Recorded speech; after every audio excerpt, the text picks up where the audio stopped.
Assalamualaikum warahmatullahi wabarakatuh. Well, hello everyone. My name is Andi Iuliani AP. My ID number is 1902-352 and I'm from the second group.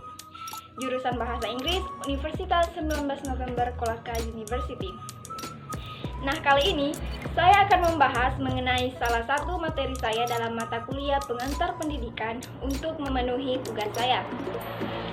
So, hari ini saya akan membahas materi dari kelompok 6 yang berjudul Tujuan dan Objek Pendidikan. But unfortunately, saya tidak akan membahas materi ini secara keseluruhan. Tapi saya hanya akan membahas salah satu bagian dalam materi ini, yaitu tujuan pendidikan menurut Langfeld dan juga subjek pendidikan. Tapi sebelumnya, saya akan membahas sedikit mengenai materi ini, yaitu yang pertama, tujuan pendidikan. Jadi, salah satu tujuan utama dari pendidikan adalah mengembangkan potensi dan kecerdasan individu dengan lebih baik. Karena itu, mereka diharapkan dapat memiliki kreativitas, pengetahuan, kepribadian, mandiri, dan menjadi pribadi yang lebih bertanggung jawab. Menurut sejarah bangsa Yunani, tujuan pendidikan adalah ketentraman, atau dengan kata lain, dengan pendidikan, mereka bisa menciptakan kedamaian dalam hidup. Dan yang kedua, ada beberapa tokoh yang memiliki definisi sendiri untuk tujuan pendidikan, yaitu yang pertama, Ki Hajar Dewantara. Menurut Ki Hajar Dewantara, tujuan pendidikan ada dua. Yang pertama adalah penguasaan diri, sebab disinilah pendidikan memanusiakan manusia atau sering disebut dengan humanisasi. Penguasaan diri merupakan langkah yang dituju untuk tercapainya pendidikan yang memanusiakan manusia.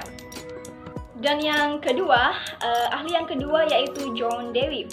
Menurut John Dewey, tujuan pendidikan adalah membentuk anak menjadi anggota masyarakat yang baik, yaitu anggota masyarakat yang mencapai kecakapan praktis dan dapat memecahkan problem sosial sehari-hari dengan baik. Dan yang ketiga, Friedrich Froebel. Nah, perlu kalian ketahui bahwa Froebel ini adalah seorang pedagogi atau pendidik. Dia juga diketahui sebagai seorang ilmuwan, orang yang spiritual, naturalis atau orang yang cinta alam, bahkan seorang gardener karena dia sangat menyukai kebun. Dia juga dikenal sebagai bapak dari pendidik anak usia bayi karena pertama kali menciptakan Garden of Children atau kindergarten atau yang biasa kalian kenal yaitu adalah taman kanak-kanak.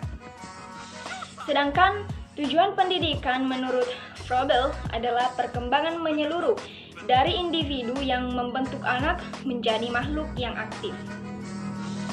Oke, sekarang kita pindah ke subunit yang akan saya bahas secara mendetail, yaitu tentang tujuan pendidikan menurut Langfeld dan subjek pendidikan.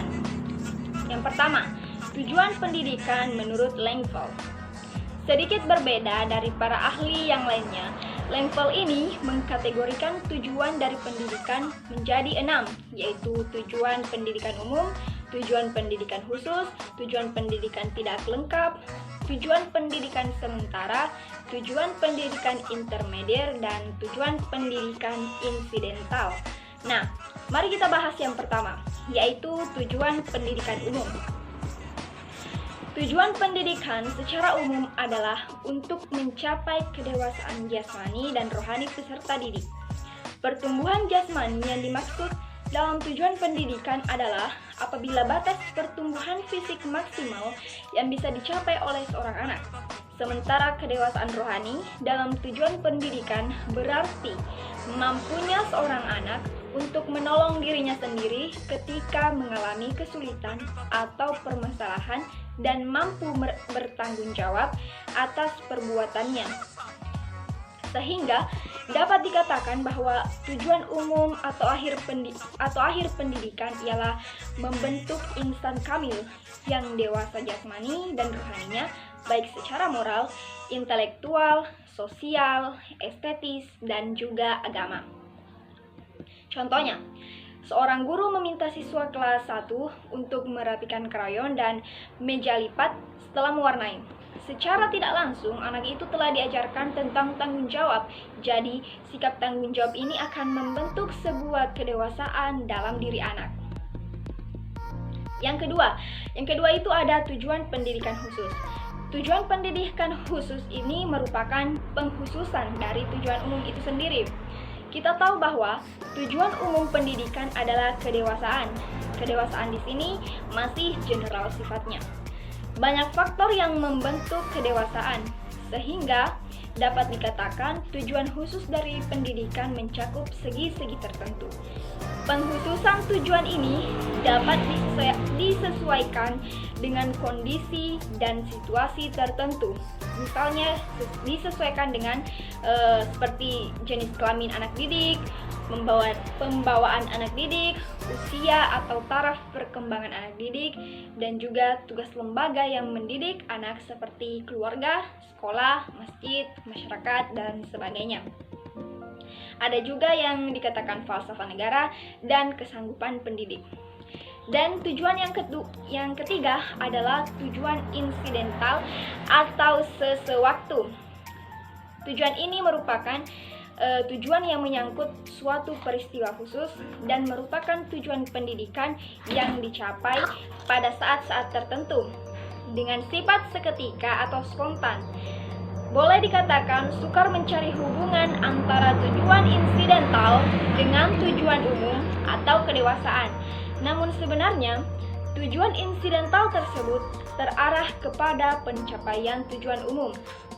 Contohnya, seperti ibu melarang anaknya bermain di pintu terbuka karena dapat menyebabkan kecelakaan terjepit pintu, misalnya, atau karena pintu merupakan arah masuknya angin, atau bisa saja anak atau mengganggu lalu lintas orang yang lewat di pintu. Dan tujuan yang keempat yaitu adalah tujuan pendidikan sementara. Jadi, tujuan sementara ialah tujuan yang terdapat dalam langkah-langkah untuk mencapai tujuan umum, yang merupakan pijakan untuk mencapai tujuan yang lebih tinggi. Dengan kata lain, tujuan sementara adalah tujuan pendidikan yang dicapai seseorang pada setiap fase perkembangan. Misalnya, saat seorang anak diajarkan untuk dapat berjalan, maka ia harus mengalami beberapa tahapan dari merangkak, berdiri, berjalan terpatah-patah, sampai akhirnya dia bisa berjalan. Nah, inilah yang disebut tujuan sementara.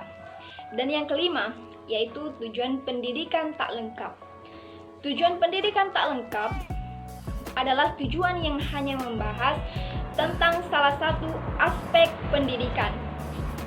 Tujuan ini erat hubungannya dengan aspek-aspek pendidikan yang akan membentuk aspek-aspek kepribadian manusia. Seperti misalnya, aspek-aspek pendidikan yaitu kecerdasan, moral, sosial, agama, estetika, dan sebagainya. Dan yang terakhir, ada tujuan pendidikan intermedier atau perantara. Tujuan perantara ini merupakan alat atau sarana untuk mencapai tujuan-tujuan yang lain atau merupakan tujuan pendidikan sampingan yang berfungsi sebagai perantara tujuan pendidikan pokok. Misalnya saja, seseorang yang bersekolah tujuan akhirnya adalah lulus. Nah, itulah tadi ke-6 pendidikan menurut Langfeld yang intinya dapat disederhanakan menjadi satu macam saja, yaitu tujuan umum, di mana kelima tujuan yang lainnya diarahkan untuk tujuan umum pendidikan, yaitu terbentuknya kehidupan sebagai insan kamil, satu kehidupan di mana ketiga inti hakikat manusia baik sebagai makhluk individu, makhluk sosial, dan makhluk susila atau religius dapat terwujud secara harmonis. Yang kedua, sekarang kita bahas materi kedua, yaitu subjek pendidikan. Subjek pendidikan adalah orang yang berkenaan langsung dengan proses pendidikan, dalam hal ini pendidik dan peserta didik. Peserta didik yaitu pihak yang merupakan subjek terpenting dalam pendidikan. Hal ini disebabkan tindakan pendidik itu dilakukan hanyalah untuk membawa anak didik kepada tujuan pendidikan yang dicita-citakan. Dalam catatan lain menyebutkan subjek pendidikan adalah orang ataupun kelompok yang bertanggung jawab dalam memberikan pendidikan, sehingga materi yang diajarkan atau disampaikan dapat dipahami oleh objek pendidikan. Subjek pendidikan yang dipahami kebanyakan dari para ahli adalah orang tua, guru-guru di institusi formal atau sekolah maupun non-formal, dan lingkungan masyarakat. Sedangkan pendidikan pertama yang kita pahami selama ini adalah orang tua atau keluarga. Pada dasarnya, baik pendidikan maupun pengajaran merupakan proses atau pergaulan yang melibatkan dua variabel, yaitu pendidik atau pengajar dan si terdidik atau siswa. Antara dua variabel tersebut terjadi hubungan pengaruh dari orang dewasa terhadap anak muda, atau yang disebut kewibawaan. Dengan demikian, dapat ditemukan adanya subjek dan objek pendidikan, di mana subjek pendidikan adalah pendidik, sedang objek pendidikan adalah si terdidik, yang juga sekaligus sebagai subjek pendidikan. Well, jadi teman-teman, itulah tadi beberapa penjelasan mengenai tujuan dan objek pendidikan. Kalau kalian masih belum ngerti, kalian bisa komen di kolom komentar di bawah. Dan seperti biasa, kalian jangan lupa like, comment, dan juga share ke teman-teman kalian. And thanks for watching. Thank you so much. And wassalamualaikum warahmatullahi wabarakatuh.